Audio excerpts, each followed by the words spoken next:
Hey guys, what's going on? So I'm getting ready to change the floor switch inside of my 66 T-Bird here. This floor switch came in a whole variety of cars and trucks back in the day in the 60s, 70s, early 80s. I had an 89 Bronco that had one. These are pretty easy to replace. And the problem that I'm having with this car here is that the headlights are a little yellowy.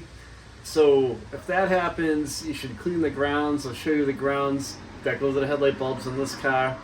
You gotta look for them on your car or truck. Clean those up, and if your floor switch looks kind of punky like this one does, you might want to replace it. This thing's really old in this thing. And what's been happening is that we drive down the road, and after like 15-20 minutes, the headlights go out, and they come back on, and they go out, and they come back on. So we replaced the headlight switch, and that seems to be working fine. So the circuitry does go through the floor switch to turn your high beams on, and those are known to fail and cause this issue. So we're going to get that fixed right now, swap that thing out of there, and try to eliminate that out of our equation. If it's still going on, we're going to have to dive deeper into it and start checking relays and other things. But at a minimum, it wouldn't hurt to replace this. And if you have one on your car or truck, I'll show you how to replace it. It's pretty darn easy. It'll take you probably about 10 minutes. So the first thing you want to do is disconnect your battery. I have a quick disconnect switch here on mine, and it just takes a second to twist it. You know, old cars like this or a truck, a lot of times they'll have a drawer on them, and it's just a quick, easy way to, even if you're in the supermarket or you're going into a store, pop the hood and do this. If you don't want anybody stealing your ride, at least it'll slow them down a little bit. But real simple thing to put on. So now the battery's disconnected, and I'm going to swap out that floor switch. Hey, but before I do that, I'm getting a little ahead of myself. I'm going to clean up these headlight grounds. So you should have two of them, one on each side. Mine on this 66 T-Bird is right here, and I'm going to get a, it looks like a 10 mil to undo that screw, and a piece of sandpaper, and I'm going to clean that up. All right, so I got my 10 millimeter set up here.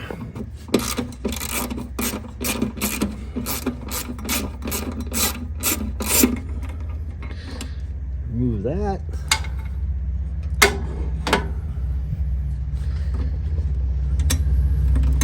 There's another wire here too, and I'm going to clean that up while I'm in here. I don't think anybody's cleaned those. It looks like somebody replaced that.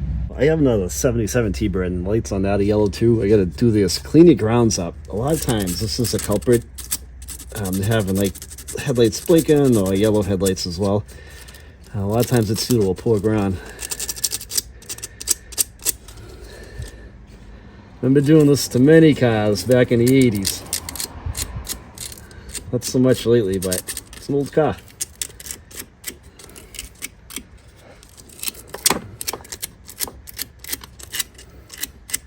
So nice and silvery that is. There's so much residue on that thing. Clean this up too. So now you'll know that these two eyelets are going to have good contact.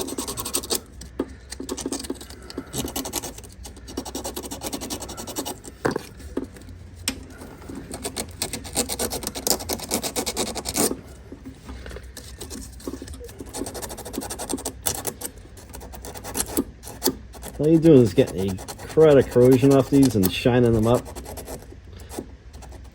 If you don't have a good ground, it causes all kinds of issues.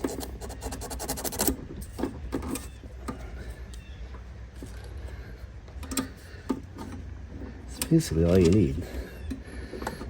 So now I can reattach my bolt.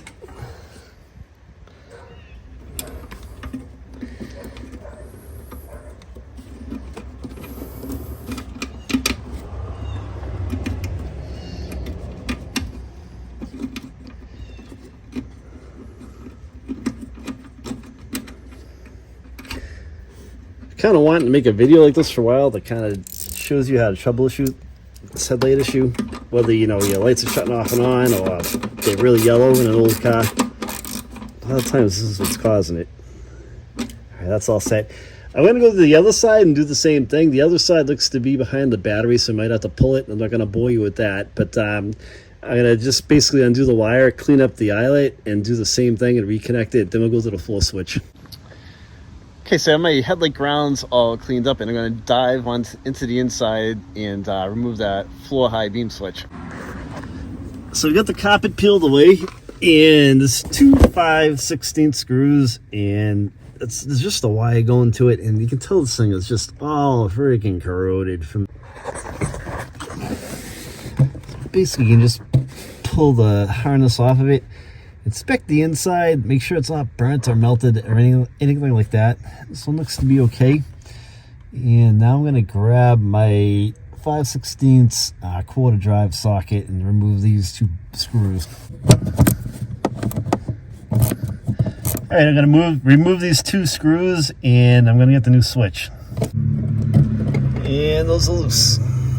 So here's the high beam floor switch that I took out, and here's the brand new one. And this thing's kind of a mess. There's a hole in the side of it from corrosion, and the thing's just kind of seen better days. So yeah, I'm glad I got a new one. This was $10, guys. I'll put a link in the description of the video for one of these on Amazon. And they fit all kinds of vehicles, so this can apply to a lot of old stuff that you might have kicking around. But let me clean that area up and with a wire brush, and I'll get this plugged back into place. So I'm just going to take my wire brush and just clean the area. Let's get all this crap out of here. Just so you have a clean area. Just so you have a clean area. New floor switch on. There's just some dirt there and just some junk. It's got a real small file tool here, and I'm just going to go into these 3 circuits that connect to the switch, clean these out a little bit with my file tool to make sure there's no corrosion in there, and I'll get that new floor switch plugged in.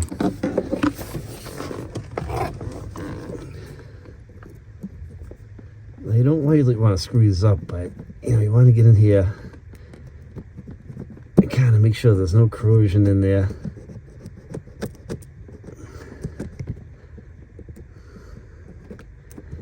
Something that's going to prevent like a good contact. Alright. And again, I got the battery unplugged, so make sure you do that. You're cleaning these out.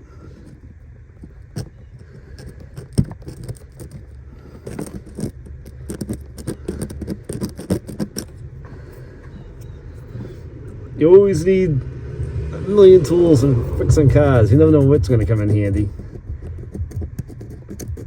Okay.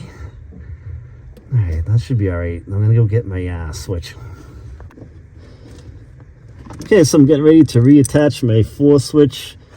I actually put the screws on my wire wheel in my shop to clean all the threads up. And they're kind of rusty. So now these are all nice and clean, and the rust is all off of them. Get that one caught. Get the bottom one caught. You want to catch these by hand.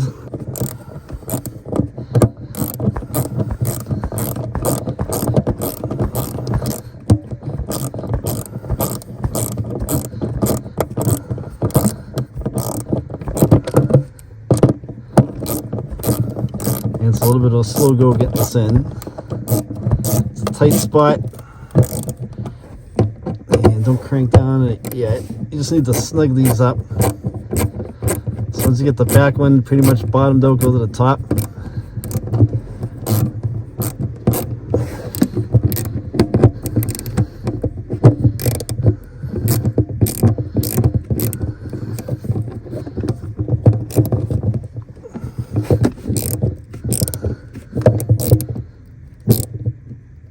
Okay, I'm gonna check the bottom one. Okay. Take your wire, factory harness to the light switch. You're gonna push that back into place.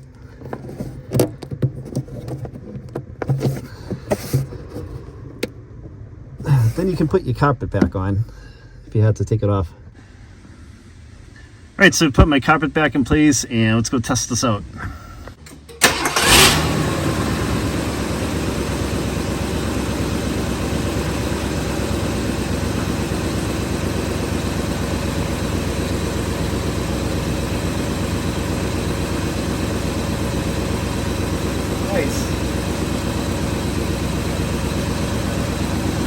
So far, the lights are working.